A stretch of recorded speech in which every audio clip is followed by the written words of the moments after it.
Billionaires are selling stocks and building up a war chest on the sidelines, and strikes and layoffs. Today, I read an article on Yahoo Finance put out by the Motley Fool, written by Sean Williams, titled, "Billionaires Warren Buffett, David Tepper, and Terry Smith are sending a very clear warning to Wall Street. Are you paying attention?" According to the author, Warren Buffett, Appaloosa's David Tepper, and Fundsmith's Terry Smith have been sending an ominous warning to Wall Street with their trading activity.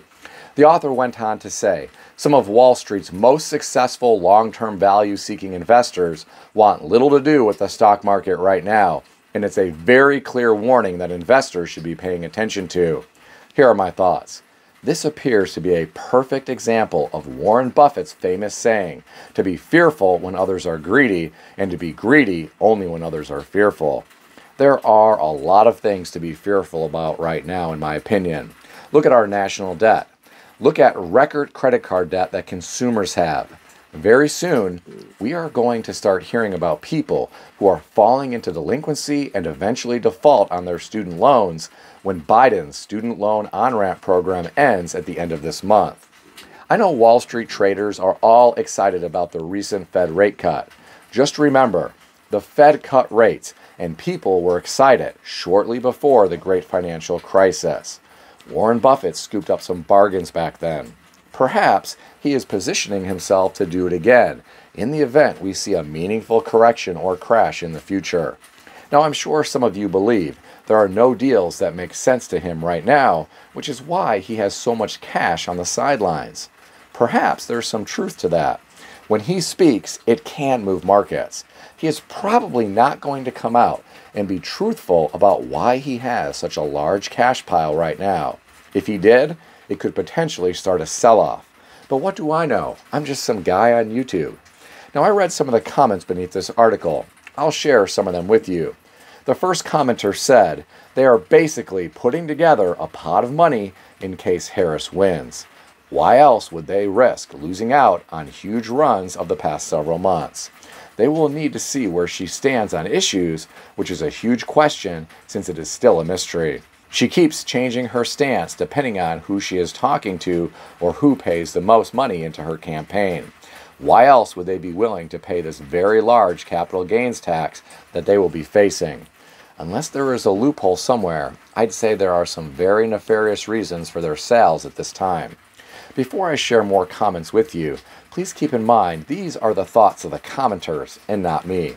The next commenter said, the fiat dollar is about to become worthless, sending the stock market into a crash, which will make 1929 look like a blip. Gold shall destroy the Fed. See BRICS countries. Good thing there's a plan in place. The next commenter said, these long-term investors know that something apocalyptic is coming to Wall Street. They're going to let this massive pile of cash sit on the sidelines and wait until the aftermath like vultures and then buy everything up. This is what all smart, wealthy people do. I suspect that this time around, many will be diversifying away from home and more towards China, India, Indonesia, and the African continent. The last comment that I'll share with you came from someone who said, Warren Buffett is not a god. He missed out on the early days of Microsoft and Apple. I'm curious, what do you think about all this? Share your thoughts in the comment section below. I read another interesting article today. This one was on CNBC.com, written by Leslie Josephs, titled, Boeing Machinists on Picket Line Prepare for Lengthy Strike. I Can Last as Long as It Takes. According to the author, more than 30,000 Boeing machinists walked off the job September 13th after a tentative contract was rejected in a nearly 95% vote. Boeing machinists on the picket line said they have saved money for the strike and plan to pick up temporary jobs to make ends meet. Here are my thoughts. There are a lot of stories about strikes in the news this week. I previously reported about the UAW that is planning more strikes. I also reported about a potential longshoreman strike at U.S. ports. It's clear workers aren't happy. I'm sure some are fed up by executives making huge amounts of money while they are watching their buying power erode due to inflation. Some of these people work hard, and they want to be well compensated for what they do, and I can understand that. Now, getting back to the article, The author talked about how many workers fretted about the high cost of living in the Seattle area, which is where the majority of Boeing's aircrafts are manufactured. The median home price in Washington state increased about 142% to $613,000 as of 2023, from $253,800 a decade earlier. A Boeing mechanic was quoted as saying, "We can't afford to own a home." Well, my friends, this has to be frustrating for some of these people.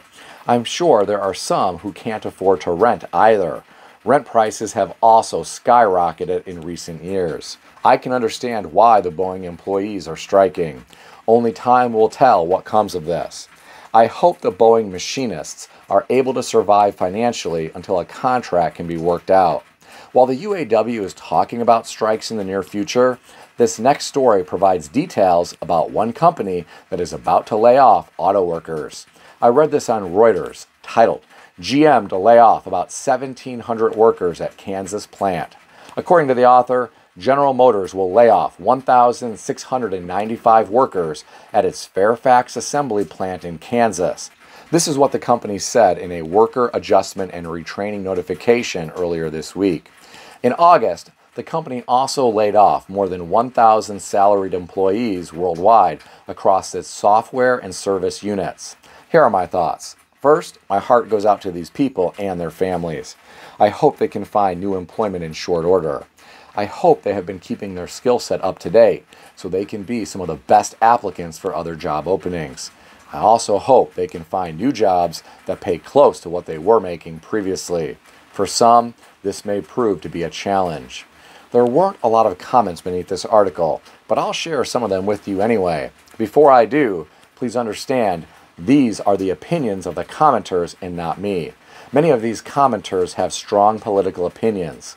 The first commenter said, "This is a gift from Joe Biden and Kamala Harris and the Democrats in Congress who are pushing their insane EV agenda." The next commenter said, "Ah, the joys of Bidenomics. Is this the joy that Harris is talking about? Because if she gets in, this will just be a drop in the bucket." The last comment that I'll share with you came from someone who said, "This is the end of an era. Just get a monthly pass and use public transportation. Cars will only be for a select few, like in the good old CCCP." Well, my friends, I'm curious to know your thoughts. Please share them in the comment section below. If you enjoyed this video, consider subscribing to the channel. I want to extend a special thanks to everyone who has subscribed to this channel. I want to also thank all of my channel members. If you would like to become a channel member, there is a link in the description beneath this video. You can read more about the different membership levels. Please also check out some of the great books that I suggest you consider reading in the description below. I've included Amazon affiliate links to these books. As an Amazon associate, I earn from qualifying purchases. Stay healthy and wealthy. I'll see everyone in the next video.